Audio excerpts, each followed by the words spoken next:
Me,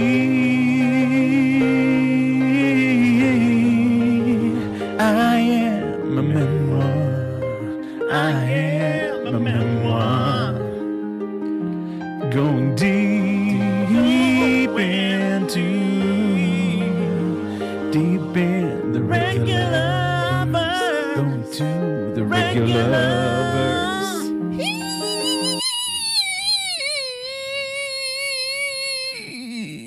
Regular. Hello, Emily, and welcome back to the Regular.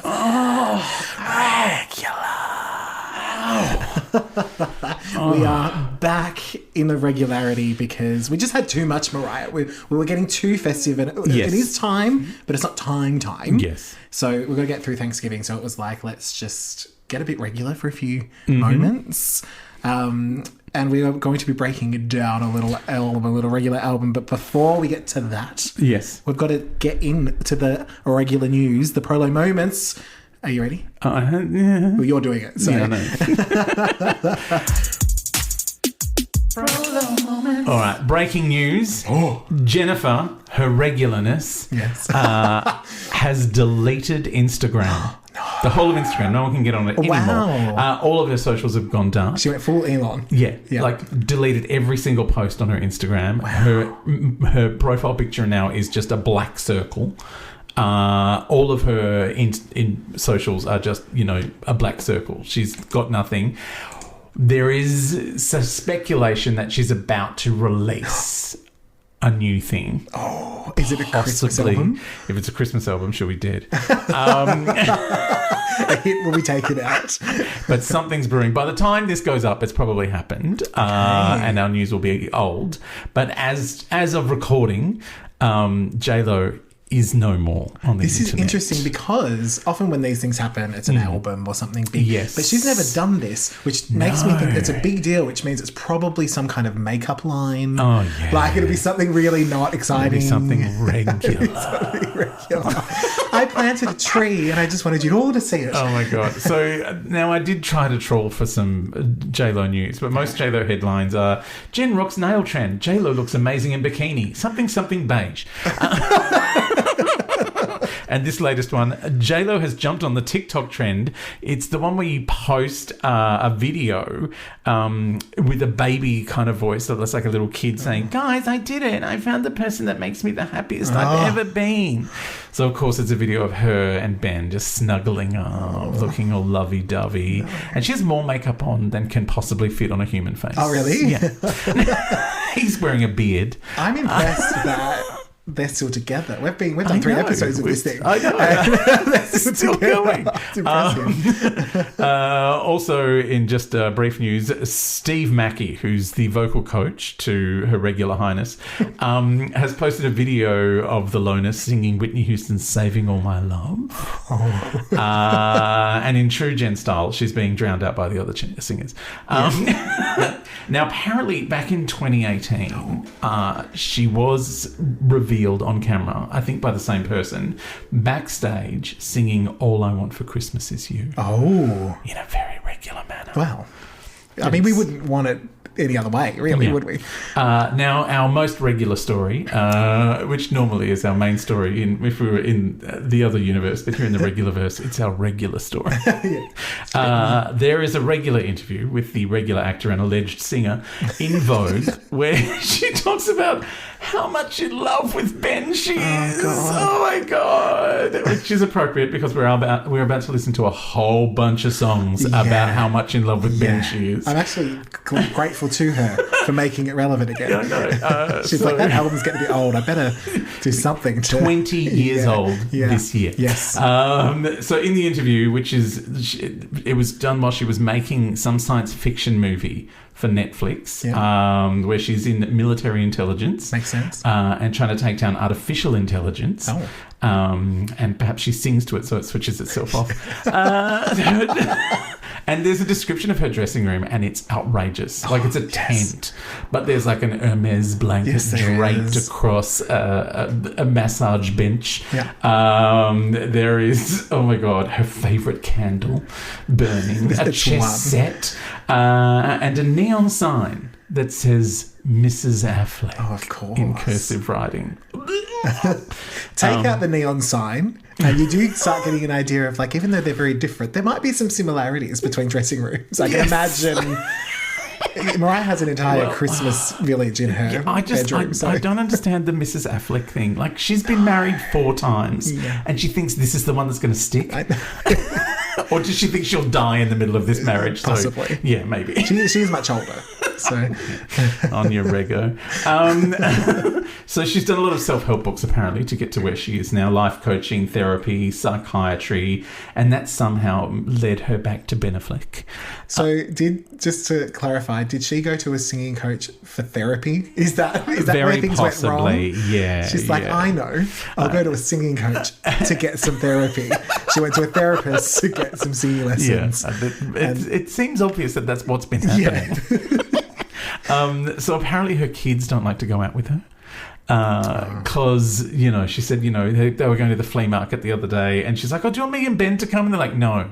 When you come, it's a whole thing. Yeah. We don't, no. We just want to be, anonymous people at the flea market. Yeah, fair enough. We don't want you putting on 18 layers of makeup, calling the paparazzi to make sure that they know you're going to a flea market being regular.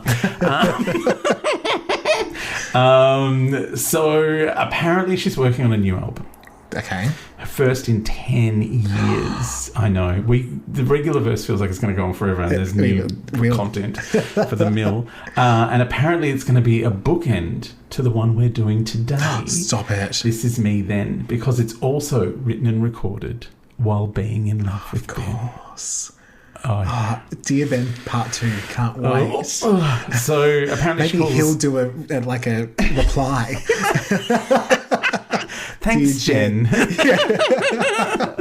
Enjoyed your song. We got there in the end. So apparently she calls the other Jennifer, the Garner, a great co-parent. But the father of her children lives on the other side of the country, so she doesn't have much to say about him. Oh, is this Mark? Yes, gets no mentions. Ben says what he loves about J-Lo is that she puts up with his singing in the shower. I mean, it can't be any worse than her actual recorded singing, can it? We might be finding out on part 2. And he says she is his idea of the kind of person he wants to be. Like, I don't... Well, as a little boy, as a teenager, he looked up to her because she was an adult. Yeah. And she was singing her Selena songs while someone was singing her Selena songs. And he thought, that's who I want to be. Yeah, it's very confusing. And she's also sad she doesn't have a Grammy or an Oscar. And I wonder if maybe that's just because she's not good enough to have any of those things. Well, I mean, there are people who have them who probably shouldn't. So, yeah, that's true. It's complicated. Her next album is going to be a musical odyssey, which she says, like Pink Floyd's The Wall. Oh, man. But with a message about hope and love. Look, just between you and me, I hope there's some kind of, world-ending apocalypse before we have to record that episode. And they are the pro-low moments. Wow. That was something. Yeah. And how are things on the low? Wow.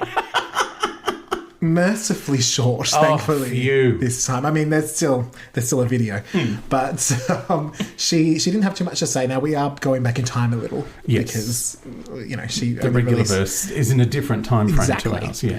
So this is when she first got engaged. I shouldn't say first got engaged. That was 20 years ago. This is when she recently got engaged. It's like when I got my learner's permit at the age of 37, and they said it was a reissue of my original learner's permit from 20 years earlier. It's the 20th anniversary edition. So I know how she feels about her engagement. Yes.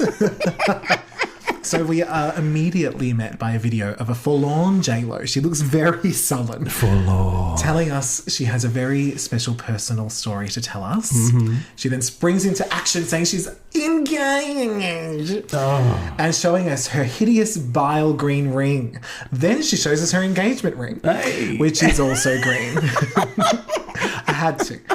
She tells us how it happened, saying that her love, Ben, came in. She does clarify that it's Ben, in case we didn't know. Because, it could be anyone. She could be marrying J-Lo. And he said some things that she'll never forget, and then she looks down as if she's already forgotten. It's this really weird, what was I saying? He said some things I'll never forget. What were they again? Did I write them down? Because I can't quite remember them. Then he pulled out a ring and asked her to marry him. We get a montage of her saying the same thing from different angles. Like, she's like, and then he pulled out a ring. Then he pulled out a ring. It's like... Oh, my God. She's had 7 goes at it. Yeah. Oh, my God. Now, of course, it's a green ring because it's her lucky colour. Yes. Instead of just her seasonal favourite colour, it's her forever favourite colour. She just wants to clarify. It's now that I've got the wild green ring, it's now my forever favourite colour. She wasn't 100% sold on it. Even though she wore that green dress. Even though it's always... We know she that it's her favourite green. Yeah. But she's just locking that in. Yeah. We get some blah about second chances and luck, and then she looks past the camera and says, I love you. Then the cameraman says it back, and I realise she must have hired Ben to film this because he didn't have much on. Yeah. You know? She's like, I'll give you $50. Come on. Yeah. Jen then gives us a quick rendition of Going to the Chapel, featuring her first live vocal ever. What? I know. She's like, going to the chapel. Oh, that's too in tune, but you get the idea. So that's the end of the video, and then afterwards we get the paragraph, which is the same crap. J-Lo asks, did you ever imagine your biggest dream could come true? Marrying Ben Affleck is her biggest dream. Like, she's literally done the Super Bowl. Yeah. Like, she's had some big stuff. Yeah. I thought winning an Oscar would be a bigger dream than marrying the star of Pearl Harbor. The only one that will come true. She tells us that, again, on Saturday night, while in her favourite place on earth, the bubble bath, old mate came in, did the thing. She was speechless. It was allegedly a moment. Yes. Jen does quickly point out that it was nothing fancy at all, but it was romantic. So I guess she had to say yes. She's it was romantic. It was romantic. I better. Thankfully, she reminds us. I said yes all the 20 years ago. I guess I better stick to my word. You can't get back on that. I laid it down once. I can't re-sing that. Yeah. You know. Maybe I could get Ashanti in. Yeah. She just calls her in from the cupboard where she keeps her. Thankfully, she reminds us again how lucky they are for getting a second chance at love.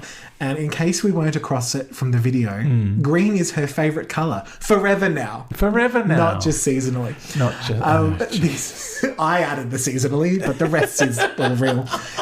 The post ends with 3 pictures. One of the ring, one of J-Lo covering her eye with her hand to show off the ring for some reason. Like, I don't know why she had to cover her eye to show the ring, but she did. Did she match it to her makeup? No.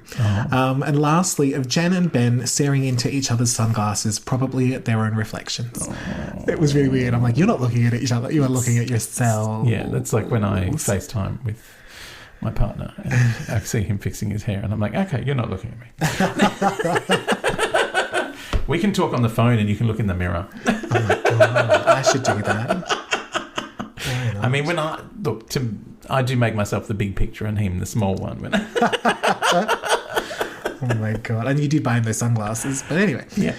Oh. But that is the blog, the J blog. The J blog. Like I said, mercifully short. Thankfully. Like that, yeah, she could have gone deeper on that one, but didn't. That could have been horrendous. Ugh. So are we ready to get the lowdown on the download? Yes, I'm ready.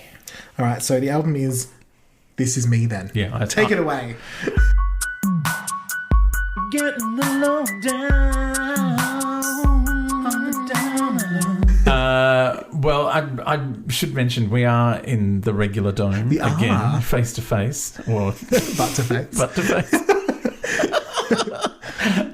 Just in case anyone's wondering, it's like, why does it sound weird? You have to go through the butt to get the Regularverse. Like, that's how it works. Yeah, it's a double DP of regular dome. Yeah.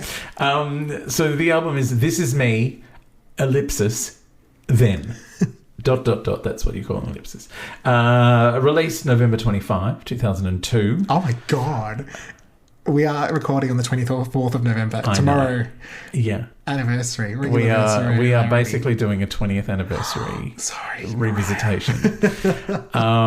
It was a number 2 in the US, steaming number 2. Yes. Australia, number 14. Okay, more regular. We were thinking. Yeah. We were having some regular thoughts. Now, it wasn't meant to be released that week. Oh. It was meant to be released much later. But Tommy Mottola had deliberately leaked Jenny from the Block. Snap. So it had to be rushed out. And I was just wondering what was going on in the real universe that week, like while this regularity was occurring. Yeah. In the real world, Charm Bracelet had been released that very week. Oh, stop it. That very week. Did they appear on the charts at the same time? Yeah. In the same week? Yeah. Was there a... I didn't look at it because it was not great. Can I? No. We don't want to. We don't look at bad numbers. Right, okay. They don't exist. It's mad. They don't exist. Anyway, the first 200,000 copies that were pressed had a bit of stinky paper inside that you could smell her... Scratch and sniff. Yeah, you could smell the stink of J-Lo. You could get the regular fragrance. I think it was glow. Glow. Yeah. And she announced when this album came out that she was going to take a break from acting and do a tour to support the album. Oh. And then a little bit later went, oh, no, I'm not doing that. She unannounced. I have to sing? She unannounced her tour. I mean, that's very regular. I feel like that. Announced a tour. Yeah. That's on brand. It's very on brand. So, and then 15 years later, we saw her. Yeah, we did eventually see her. Now, before we get into any of these, I'm just going to let you know, I did a first listen and just wrote down one or two words that came to me after each song that I heard. So you'll be able to tally these up at the end. Then I went into some more detail the next time I listened to it. But I do have some first listen words. So our first track is called Still. It's written by Rich Shelton, Kevin Vaney, Lauryn Hill, Leonard Huggins, Leroy Bell, Casey James. Produced by Rich Shelton, Kevin Vaney, and Corey Rooney. Did you name Lauryn Hill? Lauryn Hill. Not Lauren O-A-U, but Lo-Ren. Like as in J-Lo, Ren Hill. Ren Hill. No. Lauryn Hill, but not that Lauryn Hill. Because she spells her name L-A-U-R-E-N. Right. And this Lauryn Hill is Lo-Ren Hill. Right. Yeah. Different Lauryn Hill. Anyway, it contains elements of Set Me Free, written by Leroy Bell and Casey James, and performed by Teddy Pendergrass, who's one of my favourite soul singers. There are a lot of soul songs that have been... interpolated? Ripped off. This album. And my one-word review on first listen was annoying. Now, this track was apparently thought to be about Sean P. Puff Diddy Daddy Coombs. Did I get that right? I think so. Oh, cool. If you can stomach pitchy high notes long enough to bother listening to the lyrics, it's about that. I could not. Annoying pitchy bitch.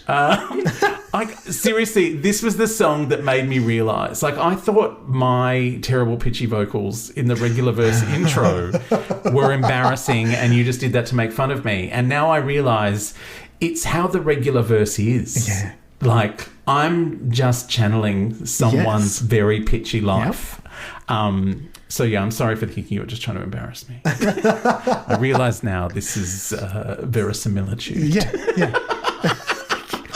I was also going to use that. Verisimilitude of unmelismatic. Oh, my gosh. How do you feel about Stillborn?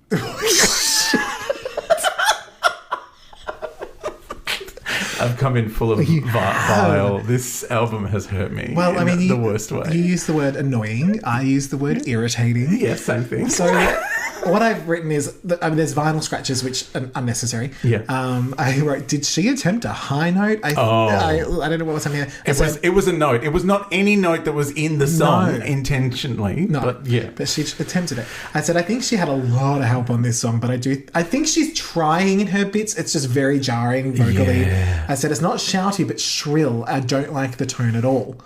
The song itself, I thought was perfectly fine.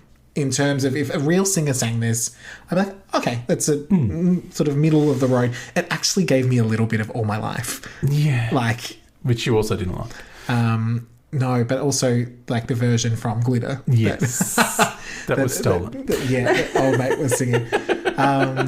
of all the songs, this is actually the one that got stuck in my head. Oh. It's the chorus, the steel. Like, I was like, a real singer singing that, no problem with the song. I have one specific song stuck in my head. Is it coming? Yeah, it's coming. Okay. So yeah, I thought the song, as a song on its own, without her singing it, perfectly fine.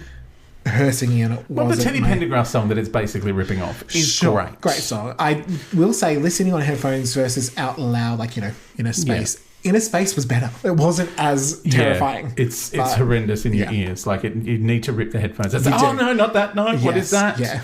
This is something that when I read that this album was rushed out and was meant to come out like 6 to 8 months later, right? I think maybe they hadn't popped her through the thing that makes you... Like, because some of the later tracks on the album, she's fixed up a lot. I think the first couple are the worst in terms of that. And I think maybe these were the ones they hadn't got around to doing anything with. Yeah, sure. By the way, the entire album was recorded in a fortnight. I did see that. Why wouldn't you? These were probably the last ones she did. She's a bit tired, a bit pitchy. Yeah, that's the issue. Unless these were her warm-up songs. I don't know. Honestly, I think she records these albums in order. Yeah. And so by the end of it, she's usually a bit... Yeah. Or we've just acclimatised. We've just gotten so used to how awful it is. We've just, Stockholm Syndrome. Yeah. So, overall, liked the song enough, didn't like her singing it. Right. So what percentage of the song did you think she sang in I'm Real? Mid-low, high-low? I've got low. I'm thinking about 45%. Like, she's definitely there. Oh, yeah. But she's got a lot of help. No one is that pitchy. No one is admitting to being that pitchy other than the person whose name is on the track. I think a few people have jumped in around her trying to hold her up. Mm-hmm. Yeah. What about you? I thought high to mid low. Oh, okay. Like, I mean, I think they're trying to help, but she's like, no, I'm good at this. I might have been adding in I can sing. There's a lot of auto tune here as well, so I might have been calculating that. Yeah, because it's not actually her. Yeah, but like, wouldn't you auto tune that pitchiness back on pitch? I think so. It doesn't make a lot of sense. Yeah. It was not okay. And what score do you give it? Pro low or no low? The song, I would say pro low light, but for her part in it, a no low. Yeah, I'm a strict no low. Yeah, I can't even bring myself to. Maybe I'll sing this song. Yeah, you should do a cover of this. Do a cover of this. Yeah, like rescue. I'll be like, she was my guide melody. Yeah, kinda. I didn't listen to it, but. She's my guide melody. She was the what not to do melody. Yeah. I just did the opposite of everything she did. Yeah. Oh, she's gone high there. I will just go. I'll try and hit the actual note. Yeah. Loving You is our next track. Which is written by Troy Oliver, Corey Rooney, James Matume, Michael Garvin, Tom C. Shapiro. Many of those names wrote other songs. Produced by Troy Oliver and Corey Rooney. It contains a portion of Juicy Fruit, which is written by James Matume, performed by Matume, and an interpolation of Never Give Up on a Good Thing, written by Michael Garvin and Tom C. Shapiro, which was performed by George Benson. Again, another soul classic that she's trying to turn into a song of hers. Yeah. And my headline note after first listen, slower version of the first song, also annoying. Yeah. How did you feel about Loving You? I said the auto-tune has definitely shown up for this one. Yes. I said she's definitely not shown up for that chorus. She does not. I think the song... I said the song isn't bad, but it's not good either. I said the melody seems estimated. Yes. I said I think this would be pretty thin no matter who sung it. It's she doesn't even seem interested here. Like, even she's kind of like, oh, I'm not going to try. But Never Give Up on a Good Thing is a great song. Yeah. Like, I don't know why she's pulling bits of songs that are good and then making them. I mean, is she doing it? I don't think she's doing it. But I think with Still, even though she got it all wrong, you can hear that she's trying. Yes. On this one, I was like, she doesn't care. And I just said the ending was jarring, very sudden, though I'm not mad about that. Yeah. I think they just got to the end of 3 minutes 45 and went, you just turn it off. We ran out. They did it on a cassette. It just ran out. They're just like, we're not going to do 4 minutes of this. 3:45 is enough. We'll just stop. I said that the vocals aren't as awful, and in some parts she sounds like she's actually putting in something of an effort. Really, I didn't hear the effort. But the background singers are all doing way more work than regular. Yes. So, also the song is dull. It's what? The song is dull. It is. Yeah, it is a dull song. It is. I was surprised that these are the songs you lead with. Yeah. Like, there are a couple of hits on this album. Not huge hits, but there's hits. Yeah. And it's like, you didn't put on one of those shirts. there? No shirts. No shirts. No. I've got to say, even though Charm Bracelet is full of 427 songs, like, even the shit ones are better than these two. Even the ones that we were like, oh, there's just too many songs. Yeah. And they all sound... But then I'm like, no, I'm fine. But like, at least Mariah can sing. Yeah. Like, there was... Yeah, she didn't sound terrible. I'm even, like, coming around to enjoying the 3 songs that I didn't love from Me, I Am a Memoir more than anything on here. I would love an album of that now. So, I'm Real. What percentage did she sing? High, mid, or low? Oh, I didn't do it. So let's just say 50. Mid, low. Did I miss that? Yeah, I did miss that one. Yeah, I was mid-low because there's so like the background vocalists are doing they showed up a lot of heavy lifting. And it's a J-Lo, classic. She's on the verses, not on the chorus. Yeah, she's never much on the verses, to be honest. And were you pro low or no low? I was no low. We're both no low. Yeah. I don't know why we even thought that either of us would be close to not no low. So the next track is I'm Glad.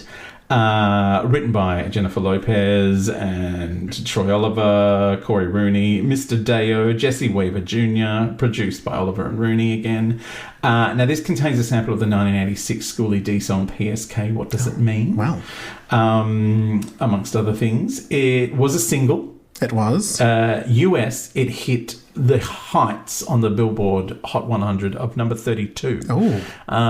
In Australia, it hit number 10. Yeah, it was a hit here. What were we thinking? And you know what we were thinking? We love Flashdance. Yes, and we do have some Law and Order regular victims in it. Oh, do we? For this video rather than the song. For the video? But yes. I think we should probably, considering there is a video, do a Fabnopsis. We should do a Fabnopsis. Before that, I will just point out, everyone interprets the lyrics that are I Think I'm in Love, Damn Finally, as being about Batfleck. Right. In fact, every song on this album is apparently about him. All right, are you ready?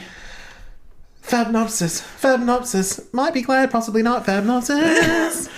It's the Flashdance of the Regularverse. Jen comes in to do an audition, then goes for a ride with a dog. Then she does some welding, and then she sits around in an off-the-shoulder jumper. Then she's definitely not a stripper or a drag queen, but doing some hybrid form of modern dance with a chair and a bucket of water. I did this dance in a pink onesie for the opening credits of Celebrity Smash. So regular. It was very fun.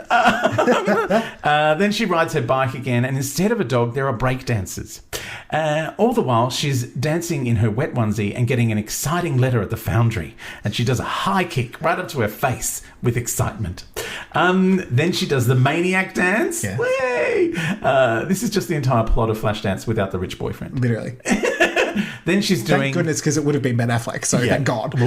Then she's doing the weird not drag, not stripper show, the one with the TV, and the TV has a fan in it, and she's doing some troubling makeup.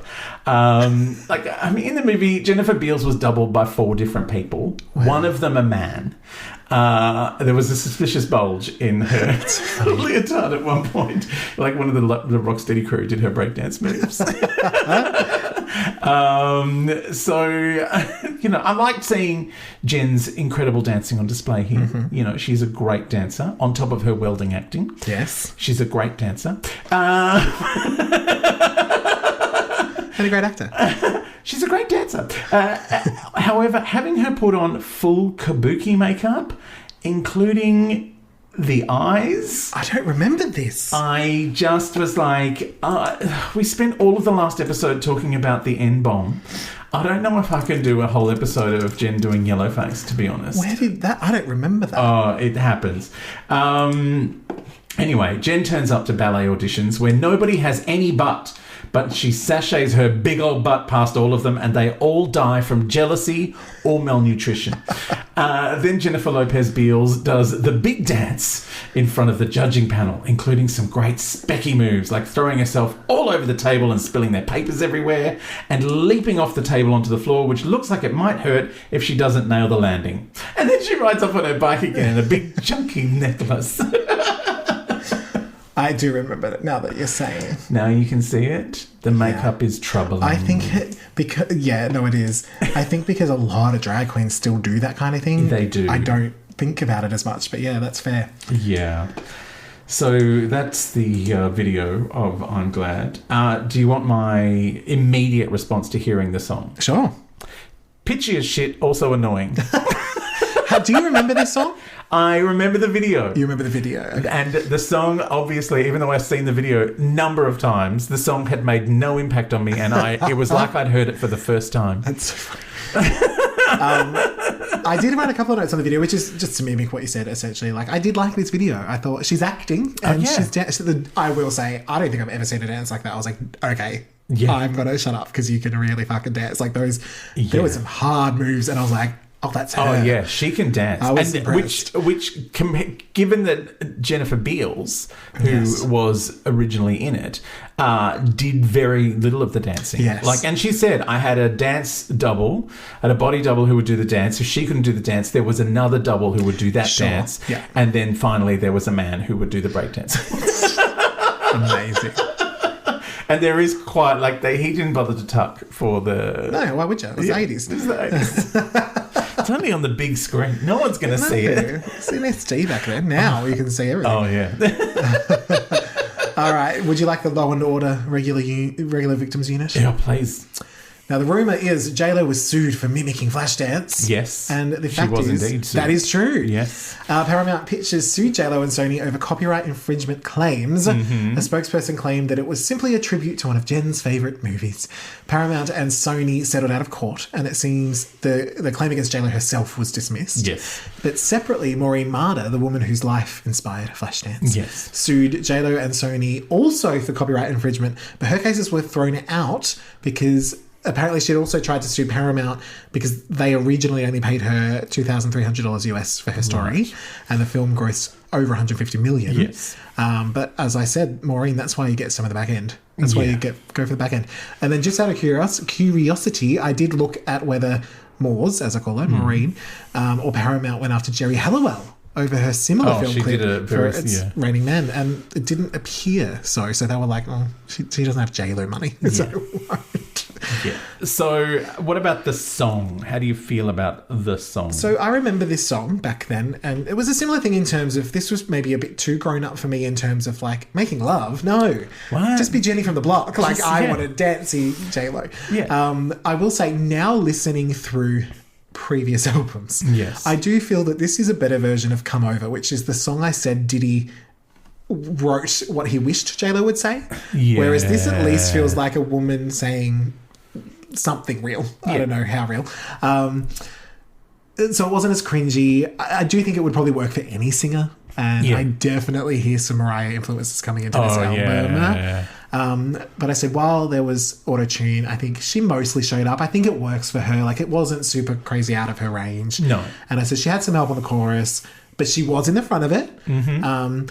I included the Big Brothers remix in this. Did you get to hear that one? Yes, I did. That was my next. I was including that as a separate track. Oh, we can just do it together. Yeah, cool. The reason why I did that one is that's the one I remember. Right. And then I tried to find it. I was like, I must have had it on a single somewhere or a mixed. Or maybe it was on one of those compilation albums. Because I was like, that's the version I remember. It's not that different, but I did like having the man on there. And I hadn't clicked that it was the Big Brothers from New Flow, if you remember that song. And I was like, oh, they were fun. I felt that fitted and it sort of gave a little something extra to it. So I did like that. So I said I actually like the production on the song. I like the spatial effects they placed on the harp. So it moves across the sound field. When I was listening to it out loud, not in my headphones, it just kind of seemed to leap out of the speakers. It kind of moved around the room. And this I was one got a bit of time. Yeah, this is this is good. The processing they put on her voice to try and make it sound less regular, I think worked for her. Yeah. They kind of tried to compress her down. It's yes, stop trying so hard. The bolstering the background vocals gives to her without drowning her out. Yes, absolutely. I think that this is they found the balance. The balance, yes. Yeah. And to her credit, there is a moment in the bridge where it sounds like her singing in Spanish, but she's singing in English. Oh, yeah. Like, No, I she's know what you making mean. that effort. She just sounds so good in Spanish. I don't understand why. But I think there's a moment, and I know I said I wanted more from her trying to do that. Yeah. I just wish she wasn't so pitchy when she was doing it. The bridge is quite pitchy, but it's like, it sounds like, oh, you're having a go. Yeah. And this is what you sound like when you sing in Spanish, but you're more in tune then. Yes. Why does the tune escape her in English? I don't understand. I don't know. It might be where it sits in her throat. It could be a physical is it a thing. different Spanish person singing those songs, and we've been hogtied and waylaid the whole time, and it's someone else entirely who can actually sing that's doing the Spanish versions. Maybe of her she's songs. self-conscious. Who knows? I don't know. This is the only time it sounds like she's trying to give it a crack. Give it a red hot crack. And I will say, after all of the Regular Victims Unit and all the suing, how has no Asian person tried to sue her for ripping off Yellowface? She's gotten away with this one. She has got away with it. I think a lot of people are still getting away with this one. Yeah, I don't think that's appropriate. No. I think kabuki makeup and it was very prominent at this time too. I think Madonna was doing it. Like it's like you can do the whole white face thing fine and the red lips, but don't draw the eyes around to the back of your head. Like that is inappropriate. It is. And as to the Big Brothers remix, I was like, I don't know that they're adding much to it other than dispensing with her vocals for the last half, which is a blessing. Yeah. It just gave it an extra texture. So I think that's the one I'd listen to. Yeah. And I think weirdly, they get rid of the bridge and they do the bridge. True. So the one bit of singing she actually manages to try, they deleted. And also the Spurious rap reminding us that 2 singles ago she had a hit called Jenny from the Block. That's not going to put it in the charts, mate. Well, it got it in Australia. It did in Australia. But like I said, we love a video. Yeah. I think all of our video shows were still working, whereas in America at this point they were kind of falling by the wayside a bit more. Interesting. Yeah. We were towards the end of the TRL land. Yeah. You know, when MTV was becoming lots of pregnant teenager shows. Yeah. Sorry, they're all going to jail now. But yeah, it was like the Hills and stuff. So there weren't as many music videos on MTV anymore. Whereas in Australia, we still had a lot of music video shows. It's still happening. Yeah. So I would suggest that video in Australia pushed that song a little higher than it needed to go. And I agree. I remember the video more than the song. Like I said, it's like I'd never heard the song before. And I'm like, I have seen the video several times. And I feel like I've never heard this song before. It was shocking. I'm Real. What percentage of the song do you think she sang? I've written mid to high low. I think probably about 70%. She's definitely got some help, but she's there. I think that pitchy bridge is no one but her. Yeah. All over it. Pitchy bridge. But I like that she made an effort. Like I'm appreciative of the, she reached. She didn't land. Unlike the big dance and the... She lands the dance. She just doesn't land the vocal. I'd seen the video then, but I don't think I'd ever paid that much attention to it. Yeah, she's great. She was great. I have to give her props for that because even like the big kick when she got the letter. Like I'm like, she's such a great. I wish there was a movie where she danced more. True, yeah. Like there was talk apparently at the time of her remaking Flashdance because this video was like, oh my god, this looks exactly like the film, and it does. I will say the production of the video as well was amazing. Great. Yeah, which is why. It's kind of leading into my theory that maybe she's a video artist, a dancer / video, and they just happen to let her sing on it. Her next album's going to be a visual album, isn't it? No, it's going to be a lot of her rolling around with she just doesn't sing on it. It's just instrumentals. That would be incredible. But like, oh my god. And Pro Low or No Low? I went Pro Low on this song. Ooh. I enjoyed this. It's not my favourite song in the world. But if it came on a J-Lo mix, I'd be happy. Yeah. Look, it's starting to get jammed in my head, and I might turn at some point and love it. Okay. But at the moment, and the video is amazing, so amazing.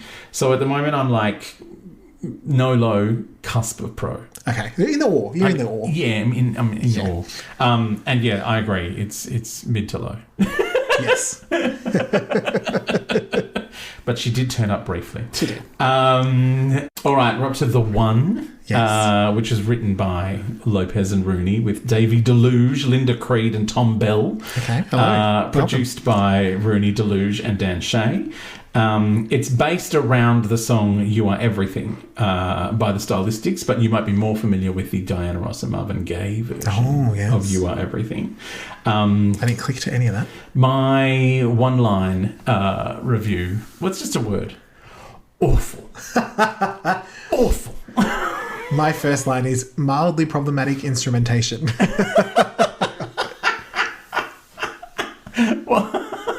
Just started getting a little bit jai-ho.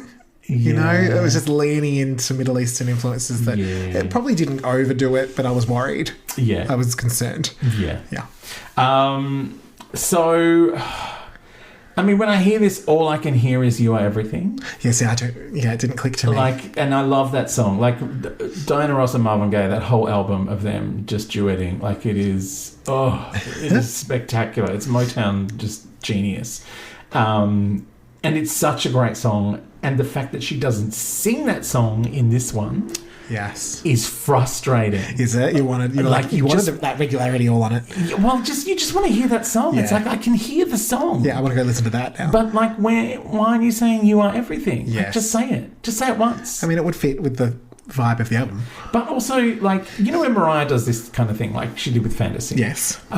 She brings something new to it. All that Jen has brought to this is a whiny vocal. Yeah. And I can't get away from the fact that all the songs on this album so far have sounded exactly the same.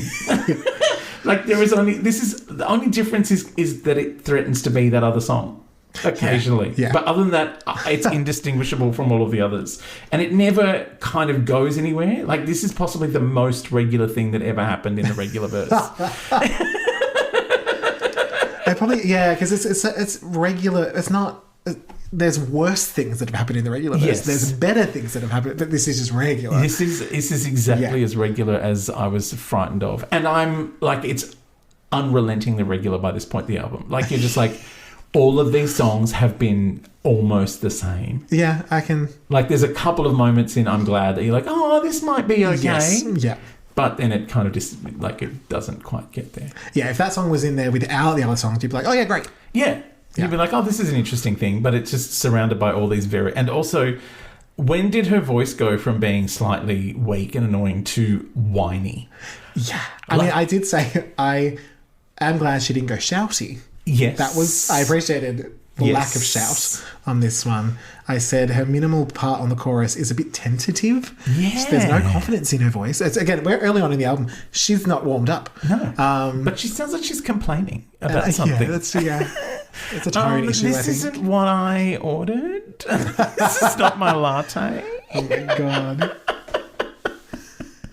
But I'll go up to the thing about I'm going to tell you how to do it because I saw that Mariah masterclass. So I will tell you how to make my latte. But I'll do it annoyingly. Can't do it quite like you through a wisdom tooth ache.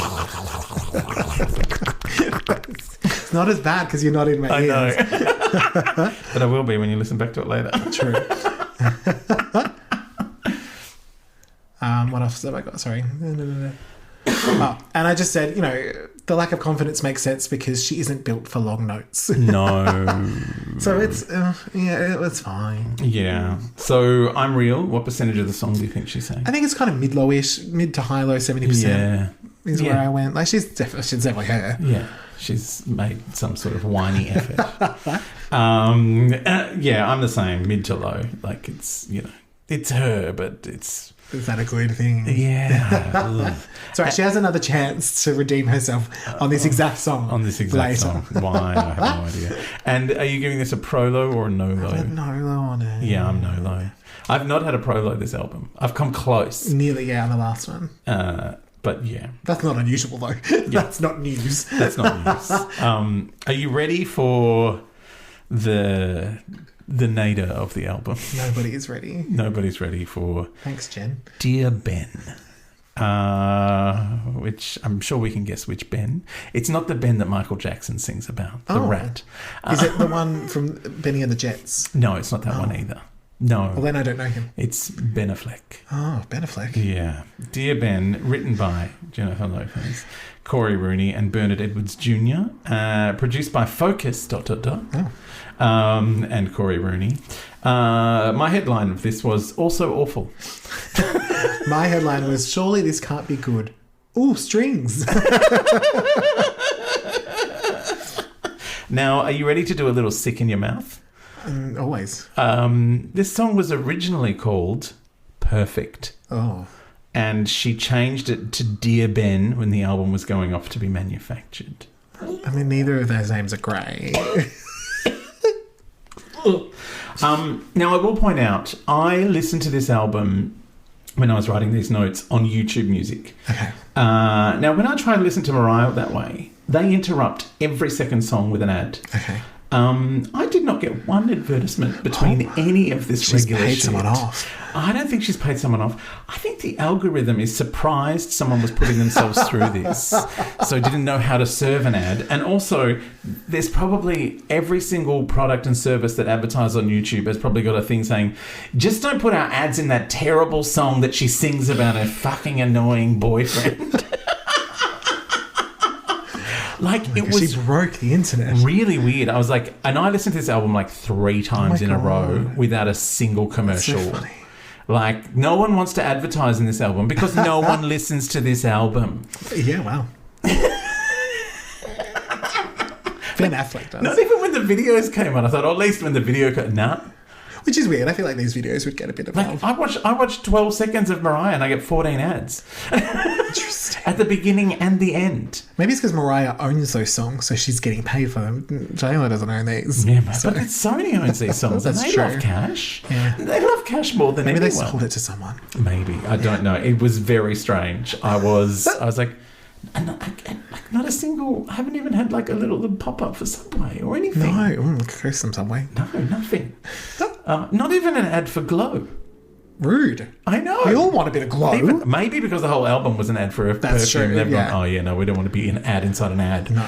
Adception in the Regularverse. So I said this is a barely melodic list of things about Ben that she loves. It's awful. Like a year 9 poem. Amazing that at the end she sings There's No Way I'd Leave You, and then they broke up for 20 years and had kids with other people.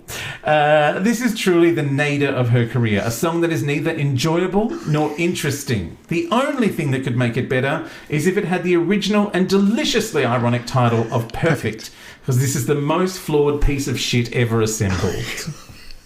And how did you feel about it? This might break us. You love this piece of shit. I didn't love it. I hadn't read the name. Right. So it just came on as I was writing this. And then I read the name. And because the music at the start, I'm like, oh, this is going to be an interesting one. Oh, no. So I think what happened was I probably heard the first 20 seconds. Yes. And I was like, okay. And then I read the name. And then I heard the song.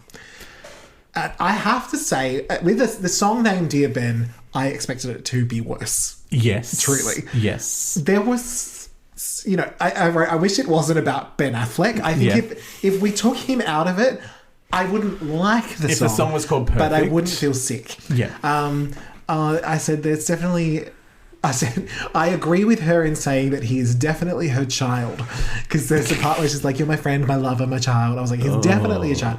And I think Passionate Fidelity Passionate Fidelity was a lyrical misstep. Yes. But as far as the melody and the production, it's very simple, but it fitted her range. Simple. Yeah, well, there's that. I did feel that she actually wrote this. Oh, yeah. This isn't a 1 word, 1/3. So maybe because of that, it didn't annoy me so much. I knew you'd hate it. I was like, he's going to hate it. I expected to hate it more than I do. Right. I said there's a lot of cheese here. It's just maybe not the stinky parmesan in Addie's purse. Mm-hmm. It's more just a block of cheddar. It's your Coles cheddar. It's nothing fancy. It's not brand name cheddar. No. It's not Mersey Valley. But it's not full stinky hot parmesan either. It's not dry from a can parmesan. But it's not good cheese. No, I think within... anyone else's album, I'd really hate it, but within a J-Lo album, that's fine. It's home brand, low-fat cottage cheese. Yes. Flavorless shit. But I expected it to be off, and it wasn't. Oh, yeah. So it was a nice surprise that it wasn't off. Yeah. So I didn't... Look, I'll be honest, I didn't hate it. though I didn't love it. Yeah. See, I heard it, and then I went and checked the name, and I was like, oh, That makes sense. That's, yeah. I was like, oh, this is awful. Which one do I write awful under? Oh, that one. I think it just could have been Bilo awful, and it wasn't. There was some production. She sounded okay, that kind of thing. I will say her voice is, it's fine. Tolerable, given that there's not much of a melody. And I think that's the thing. I expected it to be real bad because it could have been, but it's ironic that she showed up when she didn't have to. Yeah, in a song called Perfect at one point. Yeah. But we got through. We did get through that. We didn't break up over it. I know. So I'm real. What percentage do you think she's 100% Jen. That's high low. That's high. I am the same. I say high low. It's all Jen. And pro low or no low? Look, I did and then wrote to my utter shock. Which is just to say, it's fine. If it came on, I wouldn't scream and run out of the room. I'm trying something new here. How far down? No. No, just no. It's absolutely not. This is a no. That's a no. No. A no. Are you ready to move on to our Christmas-themed epic? Absolutely. Jingle those bells. By the way, this is all I have featuring LL Cool J. Written by Lopez, McKeever, Riddick, Curtis, Richardson, Ron G, Lisa Peters, William Jeffrey. Everyone had a crack. Yeah. Produced by Corey Bruni, Ron G, and Dave McPherson, and it samples Deborah Law's Very Special. A great soul. Which we do have some Law and Order Regular Victims Unit on. Now, my brief moment when this song first came on, my first reaction was, I can't hate LL Cool J, but she's working on it. I will get there. Well, because this is the first one with a feature that wasn't a remix, isn't it? Yes. Yeah. So this was a single. Yes. And it was a US number one. It was. I remember this was a hit. This was a steaming number 2 in Australia. Yeah. And do you want to know something very weird? What's that? Whenever I think of this song, in my head, I have the song My Boo by Kelly and Nelly. Oh, really? I love you. Yeah. Yeah, that's definitely in that realm. I have this video in my head, but that song. Really? And I don't know why that happened. Anyway, there is a video, of course. Okay. Fabnopsis. All I have, but do I really want it? Fabnopsis. Regular. A giant CGI snowflake falls out of the sky. This better not be a Christmas song, bitch. Queen of Christmas will come for you. Yeah. Oh, there's Deborah Law's belting. Dangerous having someone else who can actually sing at the start of his song. The big snowflake lands on J-Lo. Ooh, LL Cool J. I may melt like that snowflake. Jen walks in the snow and moans while LL asks her not to go. LL's licking his lips. Whew, I'm gone. Sorry, I'll be back in a minute. Okay, I've unpaused. 20 minutes later. She's walking in the snow again, whining about the way she's been mistreated. I'm presuming this is a song about Sean P. Diddy Puff Daddy Coons. LL Cool J is upset that she's leaving him. I'll console him. She's lying on his chest on totes jelly, and then she disappears into a puff of smoke. This is the moment I've dreamed about through all these Regularverse episodes. And surprisingly well done. That bit was good, yeah, given how bad the rest of it was. Yeah. Her just disappearing in this puff of smoke is what I've wanted for so many episodes now. Then she's hiding behind a car and holding some keys. Then she's wearing a fluffy hat and more lip gloss than is humanly possible to hold onto one set of lips. Yes. The key is CGI now too, and we can see her weirdly reflected in it. Is this for a reason? LL is opening the door wearing a big red coat. And now he's in the snow and she's spying on him. Then she's following him. Oh, now they're being intimate, and I really wish she would disappear into smoke again. Oh, I see. She was waiting for him to leave so she could get into the apartment with the key. Oh, it's making sense now. He's hanging with his mates in a laneway and they're doing complicated handshakes. I've got a very complicated handshake for Cool James. Doesn't even involve any hands. So she's dressed in one of Mariah's red and white Christmas outfits she got from the regular op shop and going through the house, shoving things in a bag. Either she's leaving him or she's a festive burglar. It's hard to tell. Both that sound fun. She has a memory of LL touching her hair while wearing a singlet. Get out of the way, Jennifer. Let me see the singlet. Oh, no. Now LL Cool J has turned into smoke. LL's in the laneway being sad about how his fingers weren't enough for her or something. Then she's trying to take too many bags out of the apartment and falls on the floor like she's in an infomercial. Do you have trouble carrying lots of bags? Well, you bag a lot. Yes, it is that. You'll be able to get out the door. Then she has a memory about having a fight with LL. I bet she started it. He'd never do anything wrong, just lick his lips and then lick my lips. Oh, sorry. They've dropped a snow globe and it's exploded into CGI pieces and really dodgical particle splash effects. And there's a really shitty 3D model of the Empire State Building flying across the room. Then giant CGI J-Lo fingers pick up the building. In the Regularverse, when she's dressed as an Aldi version of Christmas Queen Mariah, she looks at the little building with sadness. LL rings her, and you can tell it's him because his caller ID is LL. They have a phone argument, and she hangs up on him with her nasty early 2000s flip phone. LL Cool J is sad in the snow, and I really need to hug him and make things better for him. Regulo leaves him a present. Jen takes her 1,000,001 Louis Vuitton bags and fluffy toys and goes out in the snow. Then LL comes home from his trip to the laneway to fist bump his buddies and finds his present. Inside the box is the key she's left behind for him. He throws the box away in anger. In the street, J-Lo's gal pals come and help her carry her $5 Kmart kettle and other bits of shit she's stolen. LL throws the key in the fire, and it has a butterfly keychain. Did you notice that? How much Mariah shit are they trying to get into this clip? Jen cries while their mates take more of her luggage away. The end. I'm furious now, but she's gone too far. She's ruined LL Cool J, and she's tried to be Christmas butterfly Mariah. She must turn into smoke for real. Real. I'm real. Oh, God. So real. You okay? Do you need a minute? Look, do you need my verdict on the actual song when I can't see it? Or how do you feel? Let's do Law and Order first. Oh, Law and Order? We do have a little something. Regular Victims Unit. So the rumour is J-Lo stole the sample of the song Very Special. The fact is, that is not true. Oh, okay.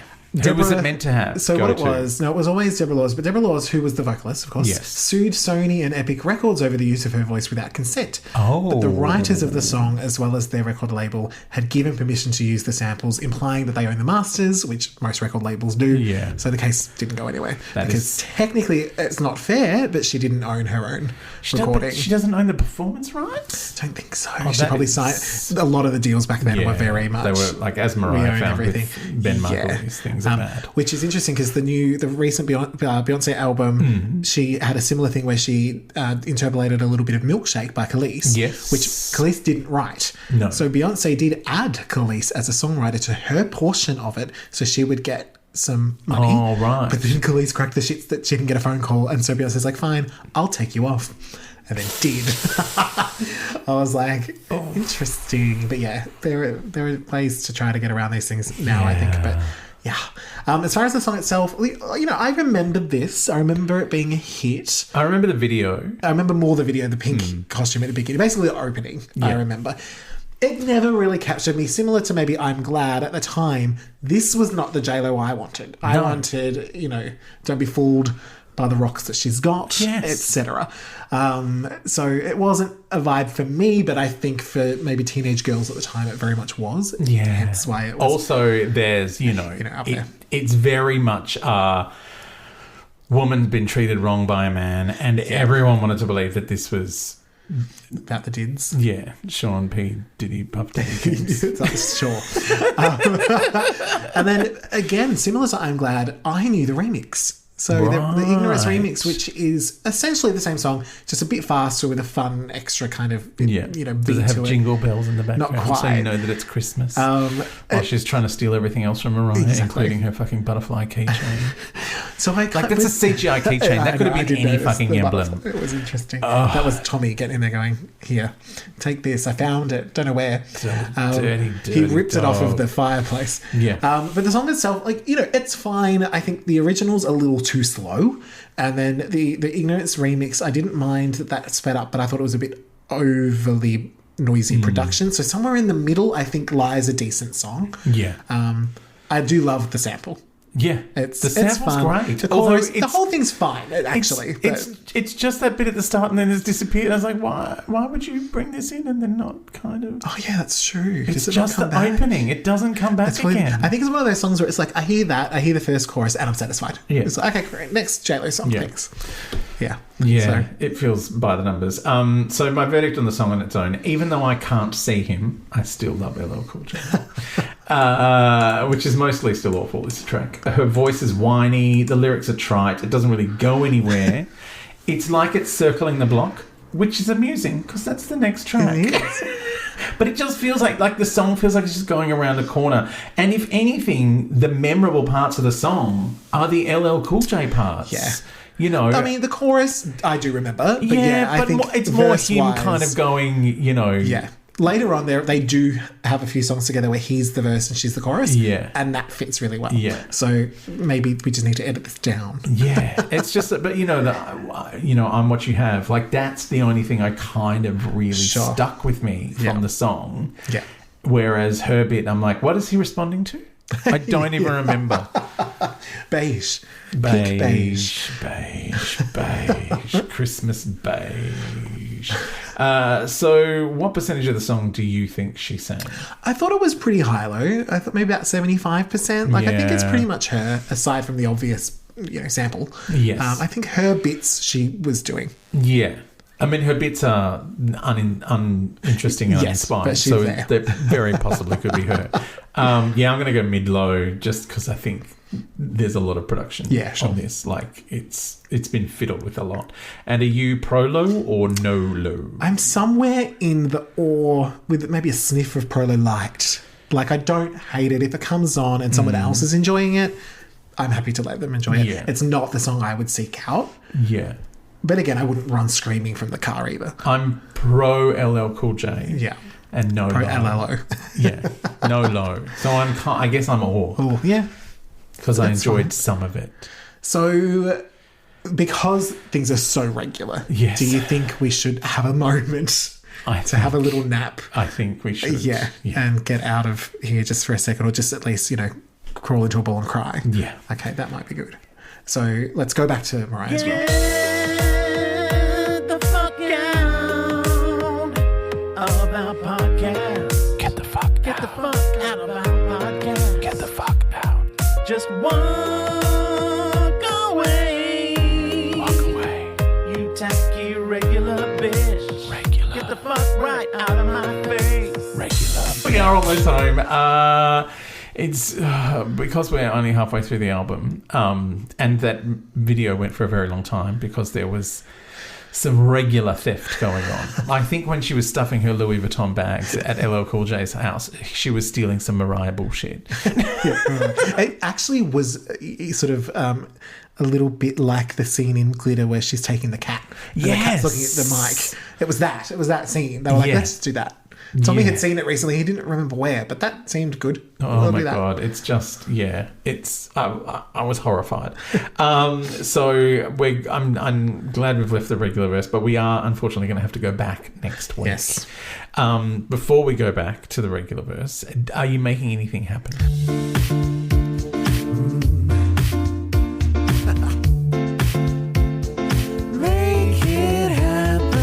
Making so many things happen. The album is out. Woohoo! The album is released. There's remixes, and there might be something festive on the horizon. I can't say just a possible Prince X festivity. Yes, a little PPXmas. PPXmas. Yeah. That sounds like something you have to get a shot for. So stay tuned. Maybe by next regular week, I'll be able to say. All right, I'm excited. Yeah. So hit a possible Prince X on the sociables. Yes, please. Whichever platform you're on now. Are you on the Hive, the Bumble? I don't know any of those. I'm trying to figure out the TikTok-y. Instadrama, the Tricky Talk. For the first time I heard about TikTok, I thought someone was talking about Flavor Flav's big necklace. Yeah, fair enough. maybe Gwen Stefani's What You're Waiting For, or, you know. Maybe. But yeah, no, I'm not making anything happen. Just, this time of year, I just want to sleep. Yeah. And be festive when you're not asleep, obviously. Yes, and the regular verses. Really sucking the life Draining, out of me. yeah. All right, we'll see you next. Well, it's not Mariah Monday. It's a regular Monday. It's a regular Monday. All right. Bye, Natalie. Bye.